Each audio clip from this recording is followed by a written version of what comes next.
언크리스천이라는 타이틀로 우리 계속 말씀을 걸어가고 있습니다. 우리 아까 먼저 모이신 분들 함께 기도하신 것처럼 언크리스천, 그리스도인답지 않은 것, 우리 안에 믿음 생활을 한다고는 하지만 내 안에 나도 모르게 생겨져 버린 바리새인과도 같은 그런 믿음의 모습들, 하나님을 믿지만 예배도 드리고 무언가를 하지만 무언가 좀 그리스도인답지 않은 그런 모습들 우리 안에 있는 것 좀 발견하고 있는데요. 결론부터 말씀드리면 정말 그리스도인답다는 것은 사랑하며 산다는 것입니다. 그래서 한 주 한 주 말씀을 계속 준비하고 여러분들을 만나려고 이 자리에 설 때 점점 더 두려워지고 또 점점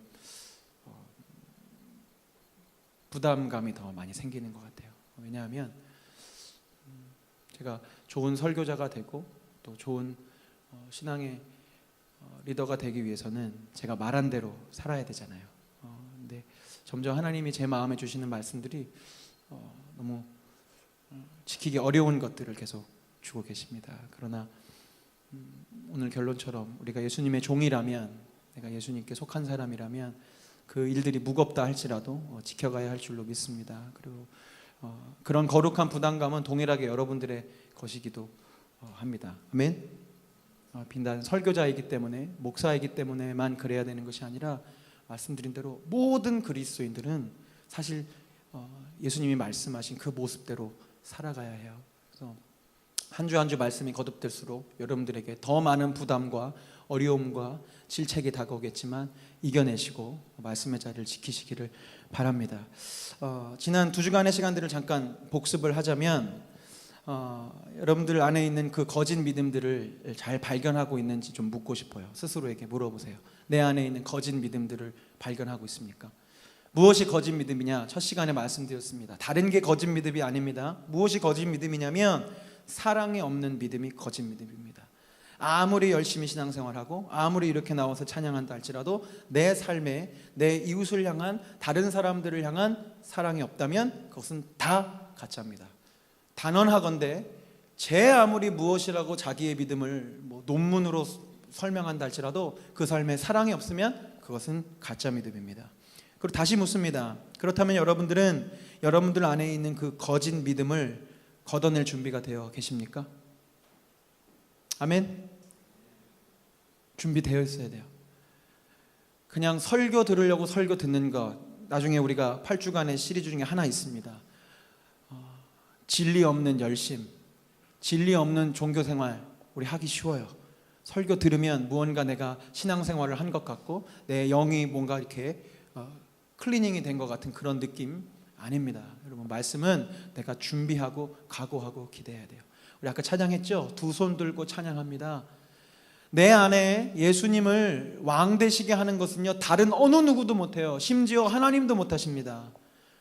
하나님은 그렇게 그런 방식으로 왕이 되시는 분이 아니시기 때문에 하나님은 우리의 주권으로, 나의 결단으로 내가 두 손 들고 내가 항복하고 주님 앞에 순복하기를 원하고 계세요. 그렇기 때문에 우리가 준비가 필요합니다. 다시 한번 여러분 스스로 대답하십시오. 나는 내 안에 있는 거짓 믿음을 걷어낼 준비가 되어 있는가? 나는 누군가를 기꺼이 사랑할 마음의 준비가 되어 있는가? 물으시고요, 준비하시고 우리 말씀으로 들어갔으면 좋겠습니다. 지난주 말씀과 오늘 이야기는 같은 맥락입니다. 지난주는 어떤 말씀 드렸느냐? 바리새인들에게는 계급의식이 있다고 말씀을 드렸어요. 자기는 랍비고 선생이고 높은 자리에 앉은 사람입니다. 그래서 수직적인 인간관계를 설명을 드렸습니다. 우리 대한민국에 있는 존댓말 문화를 예를 들면서 바리새인들은 믿음을 가졌다고 얘기했지만 늘 사람을 볼 때 수직적으로 봤어요. 그리고 그것은 진영 논리, 편을 나누게 됐죠. 내 편, 바리새인 편과 그렇지 않은 편, 우리는 의인, 너희는 죄인, 이렇게 나누고 상하 관계로 보았습니다. 그러나 복음을 만나고 예수님을 만나게 되면 그런 수직적인 인간관계는 무엇으로 바뀐다? 수평적인 인간관계로 바뀐다. 그것을 여러분들이 좀 기억하셨으면 좋겠고, 수평적인 인간관계란 구체적으로 무엇이냐? 서로 통제를 받는 것이다 라고 지난주에 말씀드렸어요. 서로 복종하고 서로 순종하고, 그것이 무슨 뜻이냐? 서로 통제를 받고, 더 직접적으로 표현하자면 서로 눈치를 보고 서로 배려하는 것. 내가 심지어 직급으로 더 높은 자리에 있다 할지라도, 그래서 성경은 심지어 종과 주인의 비유까지 이야기하면서 사실 주인이 종의 눈치를 볼 이유는 없는 거 아닙니까? 그럼에도 불구하고 복음은 얘기하는 거예요. 주인들도 종을 배려하고 종을 하나님의 사랑받는 형제로 자매로 여겨야 된다고, 그 얘기를 복음은 예수님은 하고 계십니다. 그런데 같은 맥락으로 이제 지난주 말씀과 오늘 말씀이 비슷한 맥락인데, 바리새인들은 그럼에도 불구하고 스스로가 높은 사람으로 불리기를 바랬어요. 특별히 오늘 본문을 보니까 아버지라 불리기 원하고 지도자라 불리고 원했다라는 것을 알 수 있습니다. 예수님은 말씀하시기를, 그러나 오직 우리의 아버지는 누구? 하나님 한 분뿐이시고 우리의 지도자는 그리스도 한 분뿐이다 라고 알려주셨어요. 여기서 아버지는 그냥 아빠 개념 아닙니다. 당시의 아버지예요. 2000년 전으로 돌아가 보자고요. 당시의 아버지는요, 자식의 주인이었습니다. 자녀는 물론 종이나 노예는 아니었지만 당시의 아버지의 권위는 그랬어요. 사실은 자녀들은 노예와 별반 다르지 않습니다. 그렇죠? 자녀는 아버지가 하는 일을 군말 없이 도와야 합니다. 지금이야 시대가 좋아져서 아이들이 반항도 하고 그렇게 하지, 그 당시엔 그런 거 없습니다. 아빠가 물 길러 와라 그러면 물 길러 와야 되고, 나무를 좀 갖고 오라 그러면 해야 했어요. 또 아버지가 하는 일들을 때가 되면 물려받아야 합니다. 자기의 선택과 상관없이. 예수님도 그러셨잖아요. 예수님의 사역을 시작하시기 전에 직업이 뭐였죠? 목수였어요. 왜냐? 아버지 요셉이 목수였기 때문에, 다른 이유가 없습니다. 당시 아버지는 그런 거였습니다. 아버지가 말씀하시는 것에 군말 없이 순종하는 것, 그런 아버지를 지금 예수님께서 이야기하시는 거예요. 예수님은 지금 우리의 주인, 우리의 대장, 우리를 이끄시는 분은 오직 하나님 한 분뿐이라고 얘기하시는 겁니다. 그러나 바리새인들은 말로만 늘 하나님 하나님 그러며 다녔지만 그들은 자신들을 하나님의 자녀로 두지 않았다는 거예요. 자기들이 아버지라 불림을 받길 원했던 거예요. 지난주는 랍비라고 말씀드렸죠. 오늘은 아버지라고 불리기를 바랬다는 겁니다. 선생을 넘어서서 이제 대장이 되고 싶은 거예요. 많은 사람들의 주인이 되고 싶은 거예요. 누구만이 주인이신데? 하나님만이 주인이신데, 바리새인들은 자신의 삶의 주인이 자기가 되려고 한다는 겁니다. 이게 오늘 우리가 출발해야 될 여러분 안에 있는 거짓 믿음입니다. 단지 높은 자리, 내가 계급이 있는 자리에 올라간다는 그 개념은 지난주 내용이고요. 오늘은 더 심각한 거예요. 하나님만이 우리 인생의 주인이시고 하나님만이 우리의 왕이신데, 우리가 하나님을 믿는다고 하면서도 가만히 보십시오. 지난 한 주간의 삶에서 누가 여러분 인생의 주인이었습니까? 굳이 캐묻지 않아도 우리 알잖아요. 예수님인 적이 별로 없어요. 그럼 우리는 바리새인들하고 별로 다를 게 없는 겁니다. 그 모습을 여러분들은 오늘 보셔야 되는데, 그들은 자신 스스로를 아버지의 자리, 지도자의 자리, 즉 높은 자리에 앉아야 하는 일들로 여겼어요. 우리 지난주 읽었던 말씀인데 다시 한번 읽어보겠습니다. 6절이요. 그리고 잔치에서는 윗자리에, 회당에서는 높은 자리에 앉기를 좋아하며 장터에서는 인사받기와 사람들에게 랍비라고 불리기를 좋아한다. 그들은 높은 자리에 앉으려고 했단 말입니다. 왜 그랬을까? 두 가지 이유가 있습니다. 첫 번째, 복음이 말하는 사랑은 서로 통제받는 사랑이라고 말씀드렸어요. 휘포타소, 이 단어를 꼭 기억하십시오. 이번 시리즈 동안에 사랑은 서로 통제받는 겁니다. 힘든 일이죠. 부부가 서로에게 다스림을 받는 거예요. 부모와 자식이, 아까 말씀드린 심지어 종과 주인이 세상에서는 높낮이가 있는 그런 관계들이지만, 복음은 계속 얘기하는 거예요. 서로 통제받아라. 그러나 신앙의 겉모양만 있었던 바리새인들은 세상의 그 흐름을 그대로 자신들 안에 갖고 있었습니다. 세상의 흐름, 세상의 트렌드, 세상의 그 경향들은 어떻습니까? 서로 통제받으라고? 말도 안 되는 소리 하지 마. 통제받는 인생 되지 말아야 돼. 너가 통제자가 되어야지. 그래서 우리는 우리 자녀들에게 어떻게 가르치나요? 너 열심히 공부해라. 너 반장 돼야 된다. 너 1등 돼야 된다. 왜요? 반장 되면 돈이 생기나요? 아니잖아요. 그 아이가 그 어린 시절부터 높은 자리의 맛을 알고 높은 자리를 취할 줄 아는, 경쟁력이 있고 쟁취할 줄 아는 그런 아이들로 만들어내는 것입니다. 왜? 부모 세대들이 경험했거든요. 조금이라도 높은 자리에 올라가야 내가 통제를 덜 받는구나. 그렇죠? 여러분 아시잖아요. 이 세상이 피라미드처럼 생겨져 가지고 높은 자리로 올수록 나를 통제하는 사람보다는 내가 통제하는 사람이 많아져야 무언가 그것이 괜찮은 인생인 것 같고 그런 것 같지 않습니까? 이게 세상의 흐름이란 말입니다. 우리 그리스도인들은 이 세상의 흐름에 거역해야 되는데 저를 포함한 우리 많은 신앙인들이 예수님의 이 마음을 몰라서 예수님을 믿으면서도 심지어 이 신앙을 가지고 자기들을 높은 자리로 가려고 해요. 이런 게 가짜 그리스도이거든요. 예수님은 우리로 하여금 낮은 자리로 가라고 하는데 많은 사람들이 예수님 이름을 힘입어서 교회 안의 관계들을 힘입어서 교회의 세력을 힘입어서 자기가 높은 자리로 가려고 한단 말입니다. 이쯤에 대한민국 교육열에 대한 얘기를 좀 드리고 싶어요. 뭐 우리 선생님들도 계시니까 아시는 분들 계시겠지만 판교에 보평초등학교라고 있습니다. 혹시 판교 사시는 분들 아시나요? 보평초등학교. 이 학교는 무슨 학교냐면 혁신학교입니다. 혁신학교는 어떤 개념이냐? 교장의 재량으로요. 기존의 그 틀에 박힌 공교육이 아니라 교장의 재량으로 창의적이고 마음껏 아이들의 인성이나 이런 거 부분들을 교육할 수 있도록 이렇게 실험적으로 세운 학교들이 혁신학교예요. 이 보평초등학교에 서기론 선생님이라고 서기론 교장 선생님이 이제 학교를 맡게 되셨는데 이 교장 선생님이 부임하고 나서 이 학교를 어떻게 바꾸기 시작했냐면 교장 중심, 교사 중심의 학교를 아이들 중심의 학교로 바뀌었습니다. 여러분들 지난날 우리 초등학교 기억하시면 아이들 중심 아닙니다. 선생님들 중심이죠. 모든 것은 선생님 중심으로 돌아가요. 아이들 중심으로 어떻게 바뀌느냐? 교사들은 아침에 원래 출근하면 무언가 행정 업무들을 다 했어야 했나 봐요. 다른 초등학교들은. 그러나 이 교장 선생님 그것을 금지시켰습니다. 아침 첫 30분은 컴퓨터 만지지 마라. 무조건 모든 교사들은 교문 앞으로 나가서 아이들을 맞이해라. 사랑합니다. 어서 오세요. 라고 존댓말을 하면서 그리고 수업 내내 학교 생활 내내 선생님들은 아이들에게 절대로 반말을 하지 않겠습니다. 지난주와 같은 맥락입니다. 선생님과 아이들이 동등하다는 것을 알려주기 위해서 굳이 선생님들이 존댓말을 쓴 거예요. 아까 말씀드린 대로 이 서기론 교장 선생님은 컴퓨터로 해야만 하는 교사들의 행정 업무를 대폭 줄이게 만들었고요. 그 시간에 아이들의 얼굴들을 보고 이야기할 수 있는 시간들을 만들었다고 해요. 그 결과 이 학교는 아이들의 힐링 캠프로 소문나기 시작하고요. 여기저기서 마음에 상처가 있거나 학교에서 문제아로 낙인 찍힌 친구들이 모이기 시작했습니다. 또한 획일적인 학습 과정들을 하지 않고 창의적이고 체험할 수 있는 그런 수업들을 많이 해요. 그래서 어떤 수업에 같은 경우에는 80분 수업 30분 쉬는 시간을 갖습니다. 80분 수업이라고 너무 가혹하다고 생각하지 마시고 요즘 초등학교는 뭐 40분 수업이라고 하더라고요. 근데 40분 가지고는 그런 체험 학습을 가다가 돌아올 수밖에 없고 뭐 이런 일들이 있으니까 수업 시간을 막 늘리고 쉬는 시간도 많이 가질 수 있게. 아무튼 이런 변화들을 주면서 그냥 공부하는 거 뭔가 점수 따는 것이 아니라 아이들이 경험하고 체험할 수 있는 일들을 한다는 겁니다.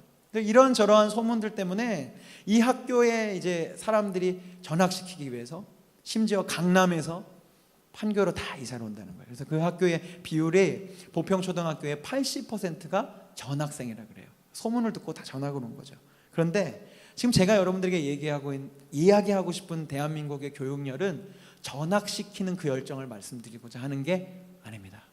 사실 저도 저희 지우가 이제 5살이니까 조금 있으면 초등학교 되니까 그래서 조금 관심이 생겨요. 과연 뭐 심지어 공교육으로 보내야 할지, 뭐 홈스쿨링을 해야 될지 막 이런 고민들 하기 시작했는데 그렇게 뭐 아이들 마음껏 경험하게 하고 인격적으로 대우받는 학교 보내는 거 좋은 일이죠. 공부시키는 것보다. 그런데 강남 엄마들이 이 보평초등학교로 아이들을 전학시키는 진짜 이유가 있다는 거예요. 제가 그것을 제 아내에게 전해 듣게 됐어요. 진짜 이유가 무엇인지 아세요, 여러분? 강남 엄마들이 왜 강남에 있는 그 8학군을 포기하고 판교로까지 이사와서 이 아이들을 그 학교에 보내는가? 진짜 이유는 이거랍니다. 학교 수업 끝나고 아이들이 영어, 수학, 논술 이런 학원을 다니려면 적어도 학교 수업만큼은 좀 널널해야 되기 때문에 보평초등학교에 보낸다는 거예요. 무섭죠? 학교에서는 공부를 안 시키니까 이 학교는 아이들과 선생님들이 함께 놀아주고 시간을 보내니까 엄마들이 계산하는 거예요. 이 아이들은 이 학교에 보내면 에너지가 비축될 테니까 이제 방과 후에 저녁 늦게까지 공부할 때 애들이 힘이 생기겠구나. 말이 됩니까? 근데 물론 뭐 모든 강남 엄마들 그런 건 아니겠지만 저는 그 얘기를 딱 전해듣는데 정말 무서웠어요. 그리고 그 아이들이 너무나 안쓰러웠어요. 그 나이 8살, 9살, 10살 그 나이의 아이들이 세상을 보고 풀을 만지고 동물들을 만지고 선생님과 대화하고 무엇이 인격인지를 배워가야 할 가장 소중한 시간이고, 더욱이 사람이 사람을 사랑하고 눈과 눈빛이 만나는 것이 무엇인지 배워야 될 그 시기인데, 이 땅에 있는 일부 정말 아이들을 높은 자리로 세워가려고 하는 그 엄마들은 그런 마음을 갖고 있다는 거죠. 학교는 널널하니까 학교 끝나고 학원 빡세게 돌리려고 그런 마음을 갖고 있다는 겁니다. 여러분, 이것이 이 세상의 풍조예요. 바리새인들의 마음입니다. 여러분들 안에 혹시 이런 마음이 있다면 오늘 회개하셔야 합니다. 내가 높은 자리로 가려고 지금 내가 무언가를 하고 있다면 절대로 안 됩니다. 여러분, 뭐 논리를 갖다 붙여도 안 돼요. 내가 높은 자리에 가서 어떤 영향력을 갖고 내가 그리스도인으로, 아닙니다. 여러분, 이따도 결론으로 말씀드리겠지만 우리 그리스도인들의 영향력은 높은 자리에서 내가 사람에게 무언가를 던지는 영향력 아니에요. 성경 어디에도 그런 영향력 없어요. 우리가 속고 있는 거예요. 그리스도인들의 영향력은 내가 낮은 자리로 내려갈 때 그 섬김의 자리에서 영향력이 나타나는 겁니다. 그리고 왜 바리새인들이, 두 번째, 왜 바리새인들은 자기들이 높은 자리에 앉으려고 했냐? 아까 말씀드렸지만 자기들의 인생의 주인이 하나님인 것을 원치 않았습니다. 그렇게 하나님을 믿는다고 하면서도 사실 이 땅 위에 하나님 한 분 빼고는 누군가의 통제를 받지 않는 사람 없습니다. 잘 보십시오. 여러분, 대통령이 되면 누군가의 통제를 받지 않을까요? 보통 그렇게 생각하죠. 이 강남 엄마들, 내 아들이, 내 딸이 국회의원이나 대통령이나 뭐나 한 자리 차지하면 그래도 남의 눈치 좀 덜 보지 않을까? 천만에요. 여러분, 잘 보십시오.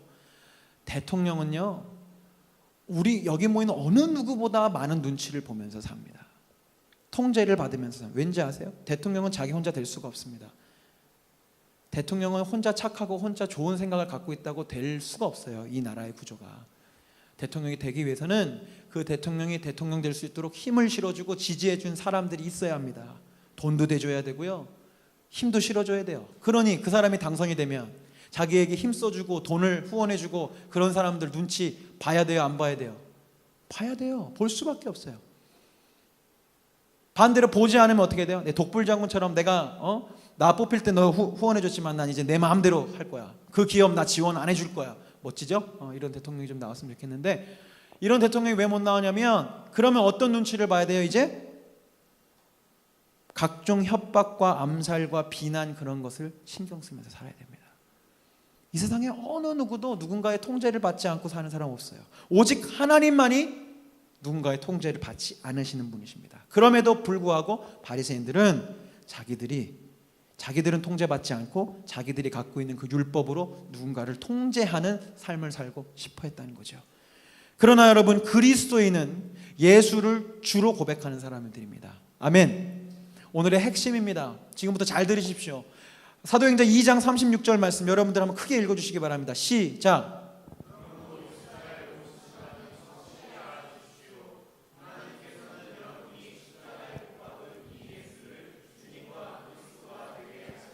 아멘. 하나님께서는 여러분이 십자가에 못 박은 이 예수를 무엇과 무엇으로 만드셨다고요? 주님과 그리스도. 주님과 그리스도예요. 이게 구분되어져 있어요. 지금 베드로가 예루살렘 광장에서 사람들에게 설교를 하는 거예요. 이 말씀 이후에 3,000명이 회개하고 세례받고 그리스도인이 됩니다. 무슨 말씀을 듣고요? 하나님이 여러분들이 십자가에 못 박은 그 예수를 주님과 그리스도로 삼으셨다는 그 말 때문에, 여러분, 예수님은 우리의 주님이시고요, 예수님은 우리의 그리스도 구원자십니다. 아멘. 알고 계시죠? 그런데 지난 수십 년간 이 땅의 교회는, 아니요, 수백 년간 우리나라를 포함한 이 종교화된 이 기독교 안에서는 첫 번째 것은 잊어버리고 두 번째 예수님만 굳게 바라봤습니다. 무슨 얘기냐면, 주님이 되시려면 내가 종이 되어야 되거든요. 근데 그 개념은 점점 쇠퇴하고요, 예수가 그리스도신 건 뭐냐면 나를 구원해 주신 거예요. 나를 살려 주시는 거예요. 나를 도와주시는 거예요. 나를 인도해 주시는 거예요. 나의 힘이 되어 주시는 거예요. 여러분, 듣기만 해도 막 용기가 나죠? 그게 여러분들이 그동안 배워왔던 예수님의 이름이라고요. 그리스도. 틀린 거 아닙니다. 그런데 우리는 한쪽만 들어왔다고요. 계속해서 나를 위한 예수, 나를 위한 천국. 그러니 천국 다녀온 간증 들어보십시오. 황금길 깔려 있고요. 천국에 갔더니 집에 차가 여러 대래. 엄청 부러웠어요. 차 좋아하시는 거 아시죠? 제가 평생토록 아마 죽을 때까지 저는 외제차 못할 텐데 천국 가면 타보려고요. 없었겠지만 그 천국 간증 그분에 따르면 차가 있다니까. 차가 있고 뭐 대궐 같은 집에 자기가 막 살았대. 여러분, 누굴 위한 천국입니까? 그 천국에서요, 예수님 없어도 돼요. 생각해 보세요. 황금길이 깔려 있어요. 천국에 갔더니 내 집에 어마어마한 장식품들이 있고 차가 막 수십 대야. 막 봤더니 막 이건희 회장은 보이지도 않는데 나는 차가 수십 대야. 여러분, 그런 천국 상상하시나요 혹시? 뭐 상상이 할 수 있겠지만 거기에 하나님 있어요 없어요? 없어요. 없어도 괜찮잖아요. 왜요? 차 있는데, 대궐 같은 집 있는데, 황금길 깔렸는데 상관없잖아요. 천국 갔다 오신 분들이 그 얘기들 잘 들어보면 물론 하나님 만나고 이런 얘기 다 있습니다. 그러나 하나님 빼도 괜찮아요. 천국이. 왜요? 나를 위한 천국이기 때문에 그렇습니다. 예배는 어떻습니까? 나를 위한 예배 아니에요? 예배에 자기 스타일 고집하죠. 내가 원하는 선곡, 내가 좋아하는 설교자, 내가 좋아하는 예배 형식. 일어났다 앉았다 한 3번만 해도 그 교회 안 가는 사람들 얼마나 많은지 모릅니다. 여러분들도 혹시 그런 적 없으세요? 그런 마음으로 교회를 선택하잖아요. 교회를 쇼핑하는 시대가 됐잖아요. 나에게 조금이라도 불편함을 주는 교회는 등록하지 않습니다. 교회 선택의 기준은 무엇이냐면 주차장이 있는가 없는가, 엘리베이터가 있는가 없는가, 이렇게 시원한 에어컨이 있는가 없는가를 따지는 사람들이 너무 많아요. 생각보다 정말 많아요. 왜요? 우리는 어떤 예수님만 자꾸 들어왔어요? 예수는 그리스도, 나를 위한 예수님, 나를 구원하시고 나를 지키시고 나를 보호하시고 나를 사랑하시는 예수님을 만나는 것으로만 들어오니까 나의 신앙이 모두 다 나를 위한 것으로 만들어졌다는 겁니다. 그러나 여러분, 적어도 이곳에 모인 여러분들만큼은 제가 부디 원하기를 여러분들만큼은 예수님의 종이 되셨으면 좋겠습니다. 복음이 선포될 때 예수님은 언제나 2가지로 선포되셨어요. 예수님은 우리의 주님이시고 그리스도입니다. 베드로가 이거 순서를 정말 중요성을 가지고 했는지 모르겠지만 주님이 먼저예요. 여러분, 주님 우리 주님 고백하지만 여러분, 주님이 뭡니까? 주인이에요. 지금 우리 시대에는 노예제도가 없지만 이 성경이 쓰여지고 예수님이 활동하시고 예수님이 주라는 단어를 고백할 때는 정말 주인을 뜻해요. 아니면 로마 황제를 뜻하거나 둘 중에 하나입니다. 주인은 다른 의미가 없어요. 우리처럼 무슨 기도 주여 삼창하십시다 뭐 이런 주여가 아니라고요. 진짜로 주님입니다. 반대로 말하면 내가 예수님을 주인으로 고백해요? 주님으로 고백해요? 그럼 동시에 나는 무엇을 무언으로 고백하고 있는 겁니까? 나는 예수님의 종입니다. 나는 예수님의 종도 단어가 너무 예뻐. 나는 예수님의 노예입니다. 나는 예수님의 하인입니다. 그럼 여러분 뭐 옛날 얘기나 뭐 그런 영화를 잠깐 상상해 보시면 하인, 노예, 종 이런 사람들에게 자기 권리가 있습니까? 없습니까? 없어요. 여러분. 예수님이 계셨던 시대에는 없었다고요. 그래서 예수님 이렇게 얘기하십니다. 누가복음 17장 말씀에 한번 잘 보세요. 너희 중 누구에게 밭을 갈거나 양을 치거나 하는 종이 있어, 노예가 있어, 밭에서 돌아오면 그더러 곧 와 앉아서 먹으라 말할 자가 있느냐? 도리어 그더러 내 먹을 것을 준비하고 띠를 띠고 내가 먹고 마시는 동안에 수종 들고 너는 그 후에 먹고 마시라 하지 않겠느냐? 명한 대로 하였다고 종에게 감사하겠느냐? 이와 같이 너희도 명령받은 것을 다 행한 후에 이르기를 우리는 어떤 종이요? 무익한 종이라 우리가 하여야 할 일을 한 것뿐이라 할지니라. 아멘. 여러분들이 주님을 위해서 무언가 헌신하고 애쓴 것 가지고 무슨 보상을 바라지 마십시오. 그건 종이 아닙니다. 이런 거예요. 종이 주인을 위해서 열심히 일하고 밖에서 일하고 왔는데 밥까지 차린 다음에 기대하고 있는 거죠. 주인님 고맙죠? 고맙다고 해요. 빨리. 이상하잖아요. 근데 우리가 주님한테 그래요. 주님 고맙죠?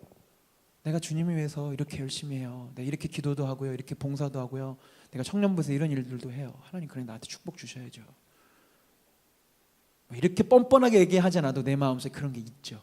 나 이렇게 열심히 하는데 왜 하나님 나한테 복 안 주시지? 나 이렇게 열심히 하는데 왜 내 인생은 이 모양이지? 종 아닙니다. 뭘 기대하는 거 뭘? 예수님 말씀하시니 너희가 종이라면 명령 받은 것을 다 행한 후에 이르기를 주님 저 잘했죠? 이걸 기대하라는 게 아닙니다.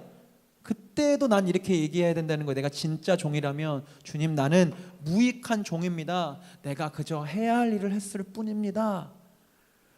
내가 아무리 배고파도 주인의 배고픔을 먼저 헤아려야 하는 것이 종의 모습이고요. 내가 아무리 피곤해도 주인이 무언가를 원하면 내 피곤함 따위는 중요하지 않은 게 종이에요. 그런데 우리는 어떻습니까? 예수님을 믿는다 하면서 예수님을 따른다 하면서 예수님 앞에서 내 권리, 내 상태, 내 컨디션 이런 거 엄청 들먹이면서 살아요. 저 주님 지금 섬겨야 되는 거 알아요. 그런데요 오늘 제가 좀 피곤해요.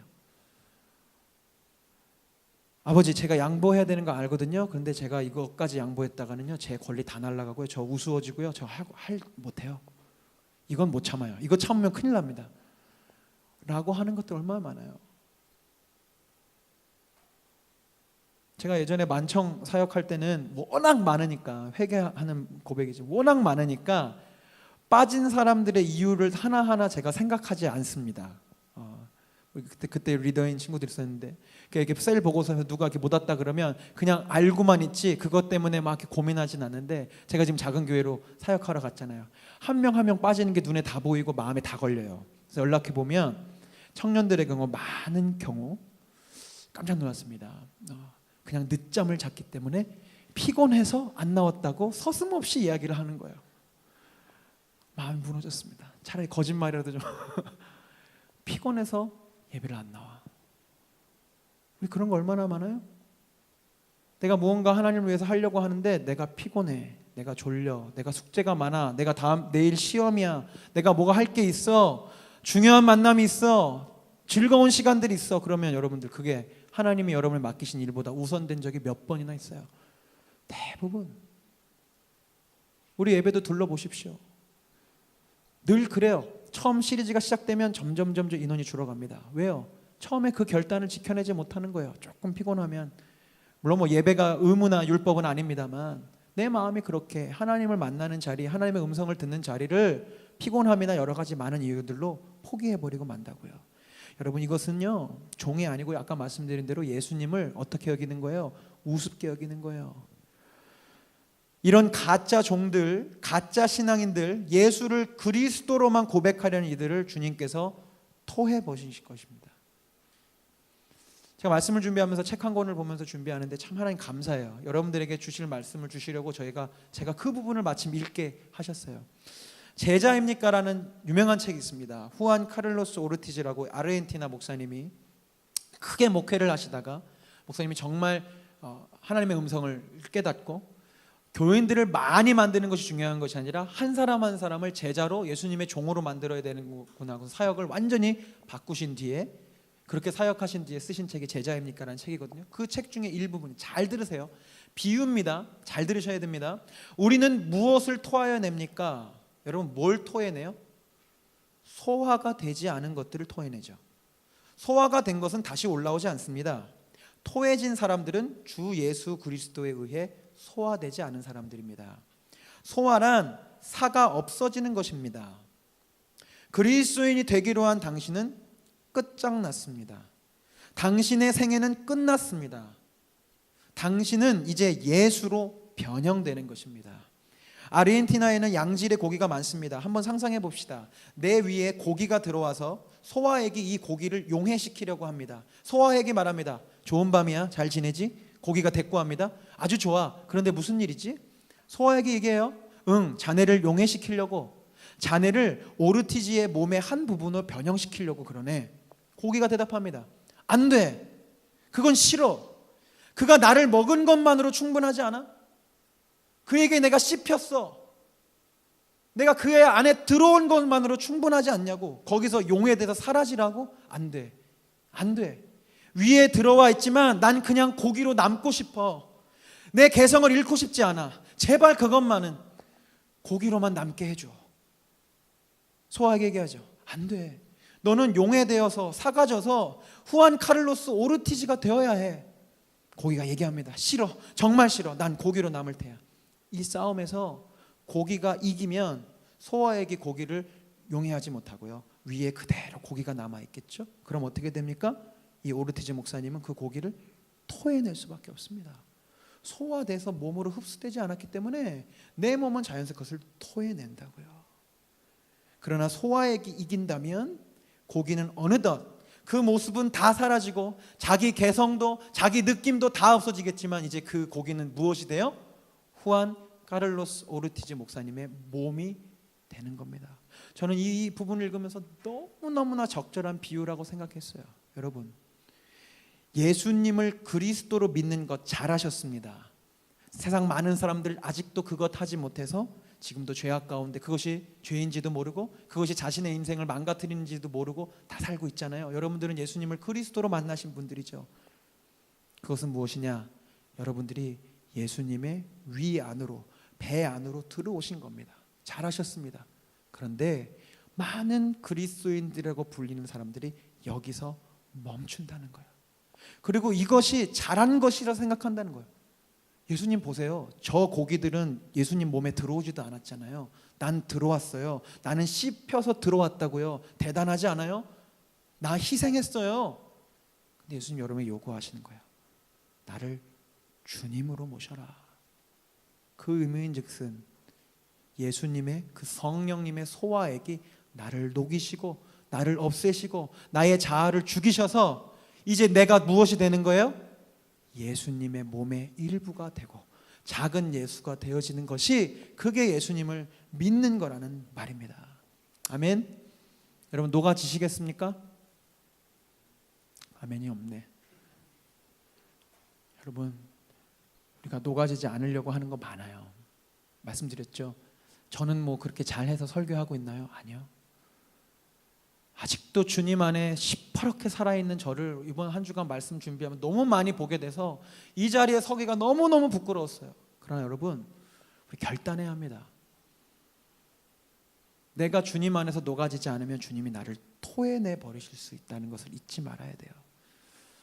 말씀의 결론으로 갑니다. 여러분, 진정 우리의 주인에게 여러분들이 복종하기를 원한다면, 이제 예수님께 여러분들이 녹아 없어지기 원한다면, 주인이 여러분에게, 종된 여러분에게 무엇을 원하는지 잘 알아야 돼요. 그렇지 않겠어요? 주인이 나한테 시킨 걸 제대로 알고 있어야 되잖아요. 예를 들어서 유리라는 종에게 주인이 물 떠와라 했어요. 근데 유리라는 이 종이 잘 안 듣고 대충 듣고 막 딴 생각하다가 술을 갖고 왔어요. 그럼 칭찬받겠지만 혼나겠죠. 물 떠오라 그랬는데 술 가져오고, 물 가지러 오는데 된장 가져오고 이러면 되지 않잖아요. 여러분들, 예수님이 여러분에게 뭘 명하시는지 잘 알아야 돼요. 많은 신앙인들이 예수를 주인 삼는 것이 개인적인 욕망이나 욕구를 금욕하고 절제하는 것으로 이해하고 있어요. 여러분, 아닙니다. 그것은 주인이 뭘 원하는지 모르는 거예요. 여러분 보세요. 예수님 주인 삼으십시다. 내가 주인 삼 모든 거 내려놓고 벌써 이미지 딱 뭐예요? 내 욕망과 욕심들 이제 다 내려놓고 나 이제 진짜 재미없게 살아야 되는구나, 이렇게 생각하잖아요. 그 사단의 속임수예요. 그게 아니에요. 하나님이 여러분에게 명하시는 건 금욕해라가 아닙니다. 우리가 뭐 불교입니까? 우리가 주님이 우리에게 원하시는 것은 무엇이냐면 사랑하라는 거예요. 아멘. 이쯤에서 여러분 막 스물스물 올라오죠. 에이, 저 목사님 또 결국 사랑 얘기로 끝나. 오케이, 오늘 결론 끝. 사랑 뭐 모르나? 어릴 적부터 들었는데. 여러분 사랑 모르세요. 여러분 사랑 몰라요. 저도 몰라요. 하나님이 여러분에게 명하신 사랑 우리가 몰랐더라고요. 제가 말씀을 준비하는데 잘 들으세요. 성경에 나오는 사랑의 두 가지 단계가 있습니다. 첫 번째 단계는 무엇이냐면 내 이웃을 내 몸과 같이 사랑하는 것이고요. 두 번째 단계는 무엇이냐면 내가 너희를 사랑한 것 같이 사랑하라는 단계예요. 뭔지 아시겠어요? 첫 번째 단계는 내 이웃을 내 몸과 같이 사랑하는 거예요. 동등하게 여기라는 거죠. 그런데 제가 말씀을 찾다 보니까 이 말씀을 저는 예전에 예수님 따르는 사람들에게 말씀하신 건 줄 알았어요. 근데 찾아보니까 그렇지 않습니다. 집에 가서 찾아보십시오. 그 얘기 누구한테 하셨냐면 율법교사에게 하신 거예요. 율법교사들이 와서 예수님 딴지 걸으려고 계명 중에 어떤 계명이 제일 지켜야 되는 계명입니까? 막 물으니까 예수님이 그때 얘기하신 거예요. 너희는 알고 있잖아. 율법에 기록된 바 레위기 19장 18절에 있는 말씀, 내 이웃을 내 몸과 같이 사랑하는 말씀 몰라? 그거 지켜. 누구에게? 율법 교사에게, 무리들에게. 아직 예수님을 주인 삼지 않은 그들에게는 세상 그 고등 종교가 이야기하고 있는 사랑의 그 당연한 사랑을 얘기하는 거야.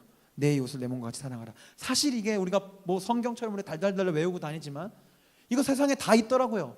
서양에는 황금률이 있습니다. 내가 대접받고자 하는 대로 너를 대접하라. 이게 황금률이에요. 유교에는 맹자가 이야기한 역지사지 있습니다. 아시죠? 불교의 자비는요, 동체대비라는 단어래요. 불교에서의 자비를 말한다는 것, 사랑을 얘기하는 것이, 동체대비가 무엇이냐면 너와 내가 원래 하나야 라는 것을 이야기하는 거랍니다. 근데 연합되는 하나가 아니고 동엽형제란 나랑 원래 하나, 얘네는 윤회 사상을 믿으니까 하나니까 동등한 존재야. 그러니까 계급과 이런 거 상관없이 자비를 베풀어야 돼. 이유가 없어. 이런 식의 자비가 불교의 자비라는 거예요. 굉장히 성경적인 것 같지만 사실은 서로를 동등하게 보는 굉장히 자연스러운 당연한 사랑의 모습이죠. 그런데 내가 너희를 사랑한 것 같이 너희도 서로 사랑하라는 말씀은 누구에게 하셨냐면 요한복음 13장 34절에서 얘기하시는데 그 말씀은 제자들에게 하십니다. 무리들 다 떠나고 율법교사 다 떠나고 누구만 남았을 때? 여러분들처럼 제자들만 남았을 때, 그때 예수님이 너희들에게 맡길 사랑이 무엇인지 얘기해 주신 거예요. 내가 너희를 사랑한 것 같이 너희도 서로 사랑하라. 예수님 우리를 어떻게 사랑하셨어요? 예수님 우리를 어떻게 사랑하셨어요? 우리랑 동등하게 사랑하셨나요? 아니요. 여러분, 예수님은요 하나님이셨는데 인간이 되셔서 우리의 밑으로 내려오셨습니다. 아멘. 죄가 없으신 분이 나를 살리려고 죄인이 되셨고요, 잘못이 없으신 분이 나를 위해서 잘못이 있는 사람으로 낮아지셨다고요. 이게 예수님께서 우리에게 보신 사랑이라고요. 여러분, 바울이 그것을 이렇게 고백합니다. 빌립보서 2장에 너희 안에 이 마음을 품으라 곧 그리스도 예수의 마음이니 그는 근본 하나님의 본체시나 하나님과 동등됨을 취할 것을 여기지 아니하시고 오히려 자기를 비워 무슨 형체요? 종의 형체를 가지사 사람들과 같이 되셨고 사람의 모양으로 나타나사 자기를 낮추시고 죽기까지 복종하셨으니 곧 십자가에 죽으심이라. 아멘. 예수 그리스도께서 여러분에게 보여주신 사랑은 예수님이 내 밑으로 들어오시는 사랑이에요. 그 사랑의 모습을 가르쳐 주시는 예수님 뭘 하세요? 갑자기 식사를 하시다 말고 수건을 허리에 두르시더니 주요 선생이신 분이 제자들의 발을 씻기지 않으십니까? 원래 발은요 노예들이 주인의 발을 씻기는 거예요. 예수님이 여러분의 노예가 되셨다고요. 그 사랑을 여러분은 아셔야 합니다. 그래서 여러분들이 예수님의 사랑에 대해서 더 많이 알아야 돼요. 머리로 아는 거 말고 여러분들이 정말 경험하고 갈망해야 하는 겁니다. 왜요? 내가 그 사랑을 경험해야, 그 사랑을 내가 거저 받았으니 내가 누군가를 거저 사랑하고 내가 누군가를 위해서 낮은 자리로 갈 수 있는 거예요. 예배팀 나와주십시오. 여러분, 예수님의 종이 된다는 것은요 단순하게 예수님을 뭐 주여 주여 하고 부르는 게 아닙니다.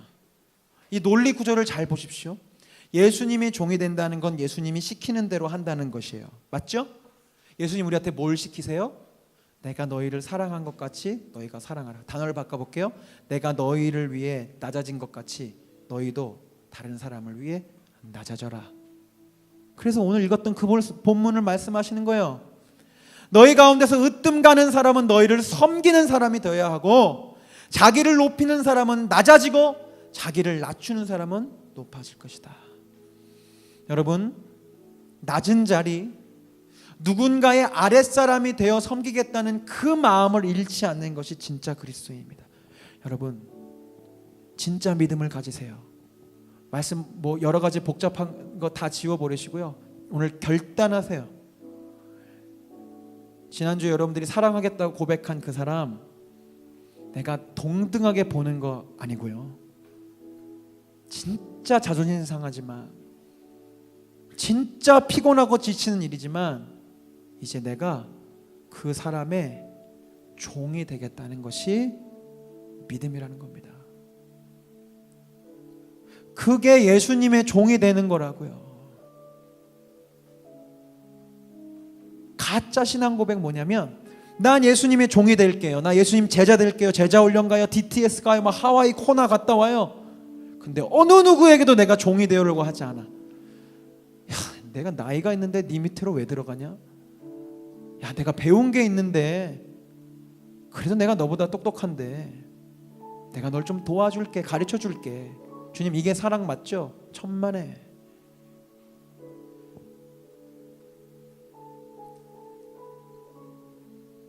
제가 지금 섬기는 교회에 함께 사역하고 있는 저희 멘토 목사님, 우리 1월 달에도 오셔서 말씀 전해주셨는데, 저희 목사님, 제가 평생토록 참 많은 것들을 그 목사님에게 배우지만 정말 잊지 않고 하나 배운 게 있다면 우리 멘토 목사님의 그 섬김을 제가 배웁니다. 늘 언제나 먼저 빗자루를 드세요. 시키지 않으시고 먼저 빗자루 들고 교회 청소 다 하시고 정리하시고 섬기십니다. 목사님이 그렇게 하니까 우리 교회 장로님 2분 계시는데, 2분 다 60이 넘으신 백발이 있는 장로님들이 주일 아침에 누구보다 일찍 오셔서, 저희 교회 의자가 60개거든요 아이들이 주중에는 공부하는 공간이기 때문에 의자를 다 깔아야 돼요. 그 어른들이 아침마다 의자를 다 깔아요. 그래서 아침에 저희들은 경쟁해요. 누가 일찍 올 것인가. 왜냐, 목사들이 늦게 오면 장로님들이 먼저 다 깔아놓기 때문에 죄송하잖아. 나 이렇게 젊은데 30대 목사가 의자 다 깔려있는데 들어오는 게 마음이 너무 민망해서 주일 아침이면 막 애들 막 다그쳐서 일찍 출발해요. 그러니 저도요, 그분들의 모습을 보며 배우고 따라 살려고 해요. 전혀 나비워십 세팅 제가 가장 먼저 하려고 애씁니다. 제가 지금 뭐 자랑하려는 게 아니에요. 제 삶의 고백이에요. 때로는요, 아무도 하지 않아서 불평이 올라올 때 있어요. 왜 아무도 안 오는 거야? 그럴 때마다 제가 생각해요. 나는 낮은 자리로 가야 해. 이 모임은 나 섬기라고 주님 보내신 거지 군림하라고 보내신 거 아니야. 나 혼자 다 하더라도 불평하지 말자. 그것이 저의 신앙의 고백입니다. 여러분, 진정한 사랑은요, 기꺼이 종의 자리로 가는 것입니다. 엄마가 된다는 것, 엄마다워진다는 것이요, 그 아이의 종이 되는 거예요. 모유 수유를 하게 되면요, 여러분, 밤낮 없습니다. 엄마 자기 권리 없어요. 애기야, 나 피곤하니까 아침 되면 먹어라, 그러지 않아요. 아이가 배고파서 울면 엄마는 피곤하고 졸린 거 없어요. 목욕시키고 용변 가려주고 식사 다 섬깁니다. 우리 애들은 무슨 왕족 같아요. 다 섬김을 받아요. 왜요? 그게 사랑이니까요. 엄마는 나이도 많고 배운 것도 많고 힘도 세고 하지만 그 아이들을 사랑하기로 했기 때문에 그 아이의 종이 되어지는 것입니다. 말씀을 마무리하면서 여러분, 요한 1서 3장 16절을 외우는 인생이 됐으면 좋겠어요. 말씀 보여주세요. 여러분, 요한복음 3장 16절은 달달 외우죠. 하나님께서 세상을 이처럼 사랑하사 독생자를 주셨으니, 말했죠. 그거 그리스도를 믿는 거예요. 틀린 거 아니에요. 그리스도를 믿는 거 잘하셨어요. 그러나 주님 되는 것도 믿으셔야 돼요. 그게 요한 1서 3장 16절입니다. 같이 읽어보십시다. 시작. 그가 우리를 위하여 목숨을 버리셨으니 우리가 이로써 사랑을 알고 우리도 형제들을 위하여 목숨을 버리는 것이 마땅하니라. 아멘. 메모해 두시고 오늘 가서 외우십시오. 요한복음 3장 16절만 외우면 여러분들 대한민국 교회에 희망 없습니다. 나만 구원받고 나만 잘 먹고 잘 사는 복음 필요 없습니다. 요한일서 3장 16절 외우는 인생 돼야 돼요. 주님이 나를 어떻게 사랑하시는지 아는 거죠. 나를 위해 죽으셨어요. 나를 위해서 주님이 죽으셨어요. 나에게 그 은혜들을 거저 주셨어요. 그래서 이제 나도 너를 위해 죽겠다. 내 자존심을 죽이고 내 피곤함을 죽이고 내 권리를 죽이고 내 나이, 내 학벌, 내 재능 다 죽이고 내가 너의 종이 될게. 그게 여러분 복음입니다. 그거 잃어버리면 대한민국 교회, 저기 유럽에 있는 미국에 있는 망해가는 교회들의 모습과 똑같이 될 거예요. 우리 적어도 여기 모여있는 우리 몇 사람만이라도 잊지 마십시오. 우리는 예수님의 종입니다. 예수님의 종입니다. 주님이 우리에게 가라고 하시면 아무도 가지 않는 그 낮은 자리에 우리 가야 해요. 아무도 찾지 않는 그 낮은 자리에 우리 가야 돼요. 누구도 헌신하지 않는 그 자리로 가야 돼요. 그것이 예배이고, 그것이 찬양이고, 그것이 섬김입니다. 우리 그 마음 담아서 우리 결단하며 고백합시다.